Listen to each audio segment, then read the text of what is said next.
50 Cent vient de nommer chaque célébrité impliquée avec Diddy et a révélé des détails sur la manière dont elles aidaient Diddy à couvrir ses crimes. Certaines de ces célébrités ont été forcées d'être avec Diddy, tandis que d'autres travaillaient réellement avec lui et lui fournissaient des mineurs vulnérables pour qu'il les abuse. Les choses s'intensifient dans le procès de Diddy et tous ceux qui sont connectés à lui vont tomber. Pensez-vous que Diddy va vraiment réussir à s'en sortir? Ou est-ce la fin du chemin pour lui? Faites-nous part de vos pensées dans les commentaires, assurez-vous de liker, partager et vous abonner. Vous feriez mieux d'y croire. Un grand merci à Dap Jam, nous sommes les meilleurs. Vous savez ce que c'est. C'est 2010, bébé, c'est la prise de contrôle, je m'y mets. Bonne année à toute la planète, Dieu est le plus grand, parole vraie. Et vous savez, s'il y a quelque chose que quelqu'un peut dire de mieux que ça, je suis tout oui. Mais cela dit, des bénédictions continuent à tout l'univers. Un grand merci à mon pote Drake qui est là. Fabulous est là. C'est tout de l'amour fraternel, mon plus grand frère de tous. Le boss Ricky Ross est là. Ricky Ross rapporte au brouillon. DJ Khaled, il est le meilleur. Il est là. Teyana Taylor est là. Mon frère Chris Brown, je reste avec lui parce que je pense que Chris Brown est là. Vous voyez ce que je veux dire? Parce que quelque chose ne va pas. Donc je sais que Chris Brown est là. Un grand merci à mon fils Quincy, mon fils Christian, mon fils Justin. Diddy et 50 Cent se disputent depuis que Diddy a essayé d'inviter 50 à sortir. Selon 50 Cent, Diddy lui a dit qu'il voulait l'emmener faire du shopping. 50 a compris ce que Diddy voulait dire par là et a refusé. Meek Mill, en revanche, a dit oui et est sorti avec Diddy. Peu après, des rumeurs ont commencé à circuler selon lesquelles Meek Mill et Diddy sortaient ensemble après qu'ils ont été vus arriver à une fête ensemble, habillés avec des tenues assorties et s'enlaçant. Mais tu t'es rapproché de lui quand il t'a proposé de t'emmener faire du shopping? Ouais. Meek porte la même chemise, il est là dehors avec la même chemise. Ce n'est pas. Évidemment, il n'a pas été offensé par ce qui m'a offensé. Les mecs peuvent dire à une fille, tu sais, laisse-moi tenter ma chance, voir, bon sang, ils l'ont trouvé si vite. Qu'est-ce que tu penses qu'il se passe au milieu? Je ne sais pas ce qui se passe, parce que c'était comme s'il disait « Yo, t'es chaud maintenant on doit traîner, tu sais, traîner. » Ouais, il a dit « Je ne sais pas, je t'emmène faire du shopping et je te rends flashy et tu peux me donner genre le style de la rue. » Et je regardais et j'étais comme « Laisse-moi juste m'éloigner de lui parce que je vais gâcher certaines choses, j'ai pas laissé passer parce que c'est puff. » Il n'était pas genre dans le placard, il était genre dans le couloir. Pendant toutes ces années, tu as été le seul à dénoncer ça? Non, on dirait que j'ai été le fou pendant longtemps. Ils disent que tu es un nœud, ils disent que tu es fou, ouais, et maintenant tout le monde se plaint que mon cul me fait mal. Toi et Puff ne vous êtes jamais aimés sur le plan des affaires depuis longtemps. Eh bien, c'est pourquoi c'était uniquement des affaires, c'était vraiment à l'écart de ça. J'ai expliqué pourquoi je ne traînais pas avec eux, parce qu'il y avait des trucs bizarres en cours. Ce n'est pas ton style, ce n'est pas mon style. Ils te serrent dans leur bras de face et de dos en même temps. Je me suis senti mal à l'aise avec la façon dont il agissait pour essayer de me faire traîner avec lui. C'était comme « Yo, je t'emmène faire du shopping. » Comme, et je suis comme. Qu'est-ce que tu veux dire? Comme, c'est quelque chose que tu dis à une femme qui t'attire, peut, être, non. Le comportement de Diddy avec les mineurs et autres artistes vulnérables est suspect depuis les années 90. Tout le monde dans l'industrie savait quel genre de personne était Diddy, mais ça ne les dérangeait pas. C'est à ce moment-là que 50 a commencé à collecter des informations sur lui. Selon des rapports entourant la prochaine série documentaire de 50 sur Diddy pour Netflix, 50 recueillait des informations sur Diddy depuis des décennies. Il savait qu'il n'était qu'une question de temps avant que Diddy ne soit exposé, et une fois que cela arriverait, son empire s'effondrerait. La série documentaire de Netflix, est-ce qu'il l'a fait? Tu dis depuis des années que tu connais le caractère de Diddy, mais tu as dit que tu ne faisais pas partie de ce mode de vie, tu n'allais pas aux fêtes, alors qu'est-ce qui te rend si sûr que ces allégations contre lui sont vraies? Eh bien, je suis surpris par les allégations, aussi surpris que tout le monde. Je n'ai pas fait ces allégations, je n'ai pas dit aux gens de dire ces choses, ça sort, je le vois dans les nouvelles comme tout le monde, mais je me sentais mal à l'aise avec la façon dont il présentait l'idée d'aller à ses soirées pour faire la fête avec lui.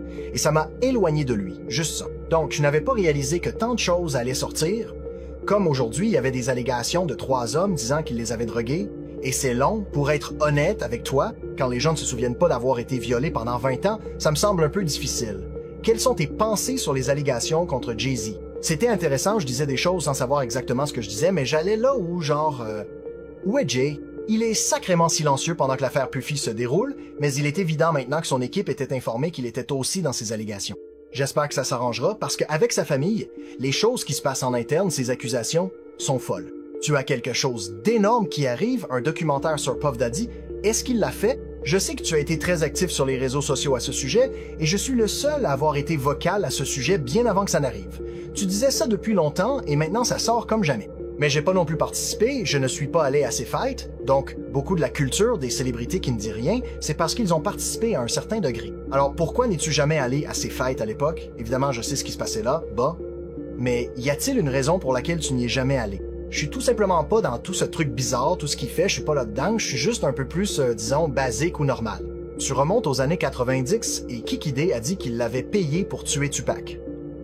Ce sont des accusations un peu folles. TMZ a créé une série documentaire. Ils sont allés sur Tubi, mais la série parle de la chute de Diddy. Tu es l'une des premières personnes dans le divertissement à vraiment dénoncer les gens et à avoir cette autorité pour le faire, ce qui est assez incroyable. D'une certaine manière, tu assèches le marais d'Hollywood. Ouais, je n'ai pas de système de soutien, je n'ai pas de groupe de pairs d'artistes dont j'ai besoin pour faire ce que je fais. J'ai dû être seul depuis le début, donc je n'ai pas nécessairement la responsabilité de me comporter d'une certaine manière selon eux. Diddy va tomber et ses amis tombent avec lui. Usher a déjà été nommé au tribunal en lien avec des accusations d'agression et 50 pense que Jay-Z et Beyoncé sont les prochains. Les murmures dans la salle d'audience deviennent plus forts et les rumeurs qui semblaient autrefois trop folles pour être crues sont maintenant confirmées sous serment. Plusieurs sources affirment que Diddy, Jay-Z et Beyoncé opéraient plus comme une société secrète qu'un cercle d'affaires, tirant les ficelles en coulisses, mettant des rivaux sur liste noire et utilisant leur influence pour étouffer les scandales. Des initiés disent que même le mariage de Jay et Beyoncé faisait partie de la performance, une marque parfaitement orchestrée construite sur des mensonges, des jeux de pouvoir et des secrets mutuels. Écoute, quand Jay a signé son contrat, le gros c'était avec Beyoncé. Quand il a signé ce contrat de mariage, il a eu des trophées. Ces trophées ont commencé à arriver, mec. Il a commencé à recevoir des Grammys à gauche et à droite. Si tu regardes ça, il en avait un. Exactement, il en avait un. Il est pas venu. Il en a genre 20 maintenant. Il en a genre 18 depuis qu'il est avec elle. Tu vois ce que je veux dire? Tu n'as pas tort. En même temps, il y a des trucs bizarres. Il boit genre le flic. Attends une minute. Alors tu dis que le succès vient du mariage? Absolument. On t'a traité différemment. Les distinctions. Parce qu'il n'est plus vu comme un rappeur de Rue Gangster. Maintenant, il est vu comme un homme d'affaires, un entrepreneur, un homme de famille.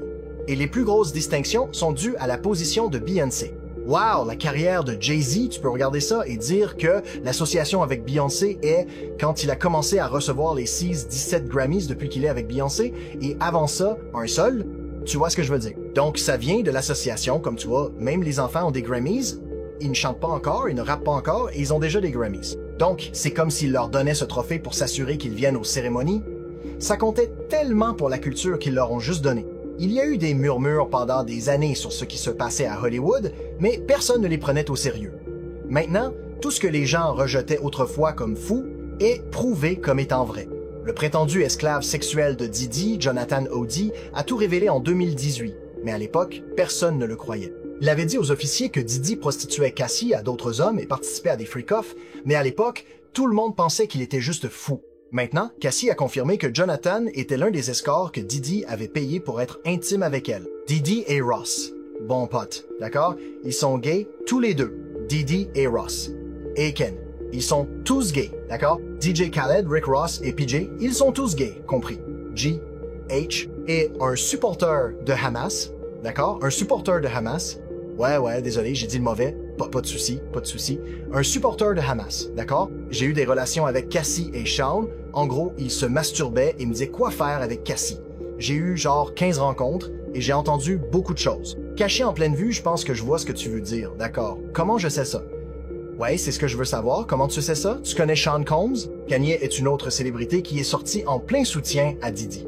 Kanye West s'est récemment présenté au procès de Diddy pour le soutenir. Un appel entre Diddy et Kanye a également été récemment publié, au cours duquel Kanye a dit à Diddy qu'il ferait tout ce qu'il pourrait pour l'aider. 50 a posté sur Kanye sur son Instagram et l'a dénoncé pour son soutien à un prétendu abuseur. Pourquoi Kanye soutient-il Diddy? Alléguément, c'est parce que Kanye est également sous enquête. Ye, anciennement connu sous le nom de Kanye West, a fait une apparition surprise au procès criminel de Sean Diddy Combs vendredi. Pourquoi es-tu venu aujourd'hui? Est-il venu témoigner? Il a exprimé son soutien à son collègue rappeur alors qu'il se défend contre des accusations de crimes sexuels. Prends ça directement de la première ligne. Tu vois ce que je veux dire? C'est méchant, méchant, méchant, donc sois prudent, on peut rien faire. Tu vois ce que je veux dire? J'ai besoin de toi là-dehors, tu me sens? Ouais, je t'entends. Oui, monsieur. Oui, monsieur, mec. Amuse-toi, je ne me suis pas amusé. Ils se mettent derrière le micro. Amuse-toi, découpe ces échantillons, reviens à la charge. Amuse-toi, reviens à sourire. Vois, un autre mec, il perd de ton temps, tu vois ce que je veux dire. Kanye soutient Diddy parce qu'il a littéralement peur d'être inculpé comme Diddy. Nous sommes tous à peu près sûrs que Kanye est probablement la célébrité dont Jane a parlé, ayant eu un freak-off dans cet hôtel que les fédéraux ne voulaient pas nommer publiquement. Et cette partie de ne pas nommer Kanye a un peu piqué ma curiosité parce que nous avons vu beaucoup de noms de célébrités tout au long de ce procès, qu'ils soient connectés à Diddy ou non, comme l'ancienne assistante de Diddy, Mia, disant qu'elle travaillait pour Mike Myers, ou le nom de Michael B. Jordan apparaissant dans le témoignage de Cassie, ça a vraiment commencé à piquer ma curiosité. Pourquoi les fédéraux ne voudraient-ils pas nommer Kanye? Quel est le problème? Nous avons vu d'autres noms de célébrités tout au long de ça. Et puis, tout s'est mis en place pour moi. Je pense que Kanye pourrait bientôt faire face à ses propres accusations criminelles, et je pense qu'il le sait. Et tout commence avec une plainte déposée contre Kanye par son ancienne assistante, Lauren Pascata. Parce que dans cette plainte, elle allègue des accusations très graves, comme du trafic, du transport pour se livrer à la prostitution. Et notez bien, c'est exactement comme ça que l'enquête sur Diddy a commencé, avec la plainte de Cassie Ventura où elle alléguait du trafic. Alors que Kanye est sorti en plein soutien à Diddy, d'autres célébrités ont essayé de se distancier du drame. L'une de ces célébrités est Will Smith. Lors d'une apparition comique à San Diego, Will Smith a plaisanté « Je n'ai pas été près de ces satanés freak-off », ajoutant « Je n'aime même pas l'huile pour bébé ». Cette déclaration était en réponse à des allégations contre Diddy qui mentionnaient Will Smith comme un proche associé. Mais dans le monde dans lequel nous sommes maintenant, il est vraiment difficile pour vous de discerner ce qui est réel et ce qui est vrai. Vous savez, j'ai vu vos mèmes et tout, les gens font des mèmes, je vois les mèmes. Certains trucs sont drôles, mais je n'ai pas abordé ça publiquement, je veux juste dire ça très clairement. Je n'ai rien à voir avec Puffy, alors vous pouvez arrêter tout ça. Je n'ai été nulle part près de ces satanés freak-off. Écoutez, je fais assez de mes propres trucs, ne me mettez pas dans ceux des autres. Je n'ai été nulle part près de cet homme, je n'ai rien fait de tout ça. Donc chaque fois que vous entendez ça, si quelqu'un dit ça, c'est un sacré mensonge. Je n'ai même pas l'huile pour bébé. Alors que certaines des célébrités qui parlent de Diddy sont les mêmes personnes qui l'ont aidé à couvrir ses crimes, d'autres ont malheureusement été les victimes. Les rumeurs sur l'implication de Diddy avec Justin, quand Justin n'avait que 13 ans, circulent depuis des années. Maintenant, le comportement de Justin autour de Diddy et la manière dont Diddy a menacé Justin à la télévision en direct ont choqué tout le monde. Maintenant, Justin parle enfin de ce qui s'est passé et essaie de tourner la page sur cette partie de sa vie pour toujours. Justin Bieber brise son silence sur les preuves après des mois de spéculation sur leur relation d'autrefois. Son représentant a déclaré à A.T. « Bien que Justin ne fasse pas partie des victimes de Sean Combs, il y a des individus qui ont été réellement blessés par lui. » Détourner l'attention de cette réalité nuit à la justice que ces victimes méritent à juste titre. La connexion douteuse de Bieber avec Diddy suscite l'intérêt en ligne alors que l'inculpation du magnat du rap pour des accusations de trafic sexuel et de racket qu'il nie fait les gros titres. De vieilles vidéos des deux passant du temps ensemble alors que Justin était mineur refont surface. Allons chercher des filles, traînons avec des filles. Mec, ça me va droit au cœur. C'est de ça que je parle. On les entend comme ça, toi et moi. On se balade, on traîne, tu sais, un peu plus tard dans la nuit, après le concert du Cher. Il y a aussi ce vieux segment de Jimmy Kimmel Live qui ajoute aux craintes des fans sur ce qui a pu se passer avec Diddy. Il m'a eu une Lamborghini, c'est cool, je ne l'ai pas encore eu. Quand est-ce que ça arrive, cette Lamborghini dont on a parlé hier soir? Il a eu la Lamborghini pour un jour ou deux, et il avait accès à la maison, et il sait qu'il ne faut pas parler des choses qu'il fait avec Grand Frère Puff à la télévision nationale. Apparemment pas quelque chose. Tout n'est pas pour tout le monde. Tout cela survient alors que les fans de Bieber s'inquiètent pour lui. Les publications erratiques du chanteur sur les réseaux sociaux suscitant des préoccupations semaine après semaine. Les fans se demandent si ce qu'il a vu en coulisses de l'industrie est la seule raison pour laquelle 50 Cent a pu s'en prendre aussi durement à Diddy, c'est parce que 50 n'a rien à cacher. Il n'est jamais allé à aucune fête et n'a jamais été impliqué dans aucune des choses horribles que Diddy ou d'autres dans l'industrie ont fait. Contrairement aux autres, 50 ne s'est jamais présenté à ces fêtes tristement célèbres. Il a gardé ses distances avec Diddy et son cercle proche, et maintenant nous savons pourquoi. Alors que d'autres restaient silencieux ou jouaient le jeu, 50 observait, et maintenant il expose tout. Tu n'as pas peur que si tu lances des petites piques, pas des allégations, mais genre tu te moques un peu, tu poses des questions, tu n'as pas peur que ça te revienne dessus, que les gens fouillent dans ton passé et essaient de ressortir des trucs. Je n'ai rien dans mon passé. Tout le monde doit regarder, j'ai pris une pilule, mais c'était... Pour mieux performer, je me souviens pas, mec, je lui ai pas donné un verre pour qu'elle oublie ce qui s'est passé. Qu'est-ce qui se passe ici, mec? Ouais, j'ai pris le verre, je me suis donné la drogue pour performer, pour qu'elle se souvienne et peut être même pour ça aussi. Est-ce que ça a marché? Est-ce que ça a marché? Yo, mec, je vais plutôt bien, tu vois ce que je veux dire, mais je dis juste, t'as dit le contraire des trucs normaux dont on parle, mec. C'est pourquoi je ne comprends pas. Pourquoi c'est si dur pour les gens de penser que tu pourrais avoir quelque chose?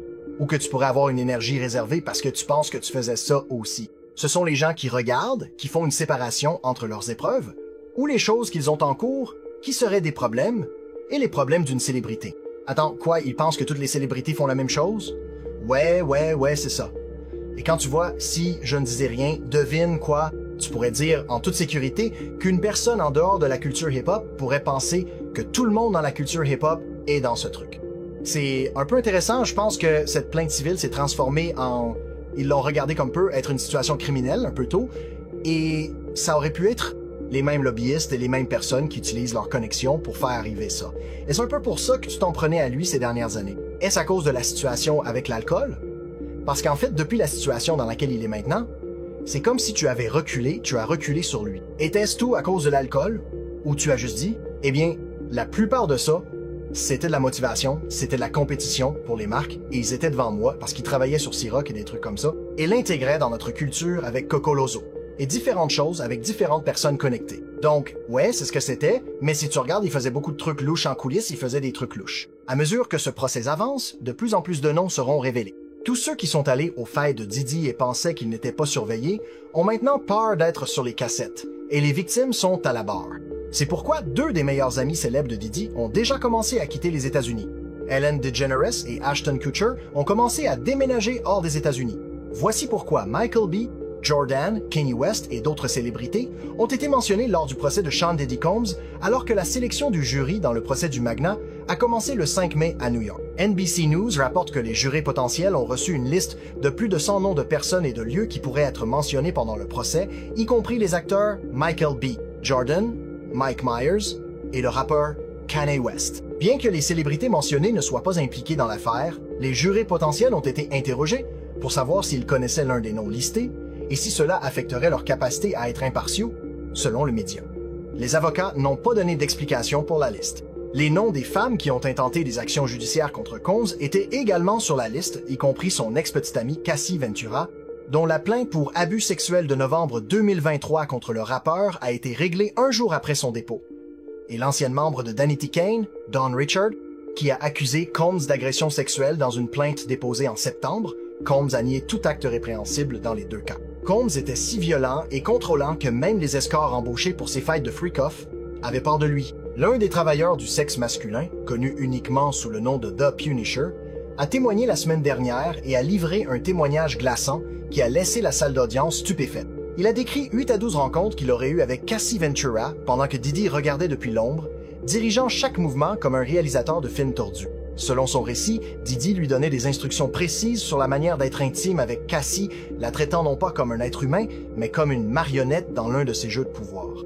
The Punisher a raconté comment Cassie gémissait ou soupirait d'inconfort chaque fois que Diddy faisait une suggestion dégradante, mais Diddy ne s'arrêtait pas. En fait, il prospérait sur le contrôle, repoussant les limites à chaque fois juste pour voir jusqu'où il pouvait exercer son pouvoir. Est-ce que cela se passait dans tes sessions? Eh bien, c'est une supposition, non? Donc, tu sais, évidemment, avec le voile, il y avait une tentative très délibérée de cacher son identité, donc ils n'ont jamais eu d'interaction ou même de conversation ouverte en ma présence. Donc, il y avait une routine où parfois on était en plein milieu du sexe. Et il se levait et sortait de la pièce et elle prenait ce signal et le suivait. J'ai donc reconnu, et je l'ai mentionné dans mon livre que c'était devenu une habitude. On faisait l'amour sur des canapés avec des draps, on commençait avec des serviettes, je jouissais, mais elle quittait spécifiquement la pièce sans s'essuyer, sans rien faire pour prendre soin de ce que je laissais sur elle. Donc, j'ai supposé que c'était à ce moment-là qu'il apparaissait, quand une fois que j'avais joui, il apparaissait, il quittait la pièce, elle apparaissait, elle le suivait. Donc, je suppose que c'est à ce moment-là que l'enrobage, ou quoi que ce soit, se passait à ce moment-là. D'accord? Alors, à quel moment a-t-il arrêté de porter un voile? C'était peu de temps après que j'ai découvert qui il était et qui ils étaient, car évidemment ça allait de pair. La 5e fois, nous étions dans un hôtel appelé l'Essex House. Et quand j'arrivais pour les sessions, je devais attendre environ 2 heures. Donc cette fois-là, ils m'ont mis dans une pièce supplémentaire dans la suite de l'hôtel, et pour passer le temps, j'ai décidé de regarder la télévision, et cet hôtel particulier avait un message de bienvenue, donc quand j'ai allumé la télévision, il était spécifiquement écrit que l'Essex House souhaitait la bienvenue à Miss Sean Combs, et j'étais comme « Wow! » J'étais sidéré, mec. Elle était perfide, elle savait tout sur les drogues, l'argent, l'implication de drogue, et ce qu'il faisait, mais ce qui était si fou, c'est qu'elle disait que Puff l'utilisait à répétition, presque à chaque fois qu'il le voulait, tout le temps, plusieurs fois, elle a été violée par lui. On dirait qu'elle a fait pleurer le jury, elle a été violée par Puff, mec. Maintenant, ce que je sais, c'est que dans certains États, ils traitent ça comme un meurtre. À New York, parce que dans les États, il faut réaliser le délai pour être accusé varie de 3 à 30 ans. Mais il y a 13 États qui traitent l'affaire comme un meurtre. Il n'y a pas de limite de temps pour dire ou déclarer que quelqu'un vous a violé. Vous comprenez ce que je veux dire. Et l'État de New York en fait partie. Donc, je me demandais si elle avait été à New York, parce que si elle l'a été par Puff, l'État pourrait porter ses accusations contre lui. Diddy prévoit de faire rejeter le procès. Il a placé un jury qu'il avait soudoyé et essaie maintenant d'obtenir un procès nul. Le jury numéro 6 a été démasqué pour avoir menti sur qui il est vraiment et d'où il vient. Nous nous attendions déjà à quelque chose comme ça. Diddy sait qu'il ne peut pas contrôler les preuves, mais s'il dépense assez d'argent, le jury pourrait l'aider à échapper à la prison. Le jury numéro 6 a donné plusieurs déclarations incohérentes. Le juge passait en revue ses problèmes avec le jury numéro 6, et bien qu'il n'ait pas pris de décision finale, ses pensées sur le retrait du jury numéro 6 étaient assez claires. Il a déclaré que lors du processus initial, le jury numéro 6 avait dit qu'il vivait dans le Bronx avec sa fiancée et sa fille, puis il a dit plus tard qu'il avait déménagé dans le New Jersey avec sa petite amie, et a également dit que sa fille vivait dans le New Jersey, mais ensuite ça a changé à nouveau, et il a dit que sa fille vivait dans le Bronx avec sa tante. Il a mentionné que ce n'était que quelques-unes des déclarations incohérentes, qu'il y en avait d'autres. Le juge a ensuite déclaré qu'il voulait que ce juré soit retiré du jury, car il n'y avait aucune raison pour que cet homme mente, et la seule raison pour laquelle il mentirait serait pour faire partie du procès de Diddy, ce qui l'inquiétait sur le fait que ce jury pourrait avoir une intention malveillante ou un agenda. Mais ensuite, après que le juge a dit qu'il fallait retirer ce juré du jury, l'équipe de Diddy a commencé à soulever plus d'arguments à ce sujet. L'avocat de Diddy a dit que ce jury est important parce qu'ils ont besoin de diversité, et il est l'un des 4 hommes noirs assis dans le jury. Il a également dit qu'il ne pensait pas que ces incohérences étaient si graves au point que ce juré doive être retiré. L'équipe argumentait que c'était quelque chose qui aurait dû être soulevé il y a des semaines, et personne ne l'avait fait, et le gouvernement disait « Écoutez, je n'étais même pas au courant à l'époque ». Puis l'avocat de Diddy a dit quelque chose de vraiment bizarre. Ils ont dit « Amenez simplement ce juré, interrogez-le, je suis sûr que ce n'est rien, je suis sûr qu'il pourra expliquer ». Mais c'est ce que le gouvernement voulait que le juge fasse plus tôt, et l'avocat de Diddy avait dit non, que ça serait harceler le jury. Puis le juge a dit à tout le monde de sortir de la salle d'audience, qu'il devait avoir une discussion à huis clos. Maintenant, avec la pression croissante et les preuves accablantes qui s'accumulent, l'équipe juridique de Diddy pousserait apparemment pour un procès nul, en utilisant ce même juré comme excuse. C'est un coup bas, mais exactement ce à quoi on pourrait s'attendre de quelqu'un qui manipule le système depuis des décennies. Parce que si Diddy ne peut pas battre les preuves, il va essayer de casser la salle d'audience à la place. Cette affaire est loin d'être terminée, et la prochaine bombe pourrait tomber à tout moment.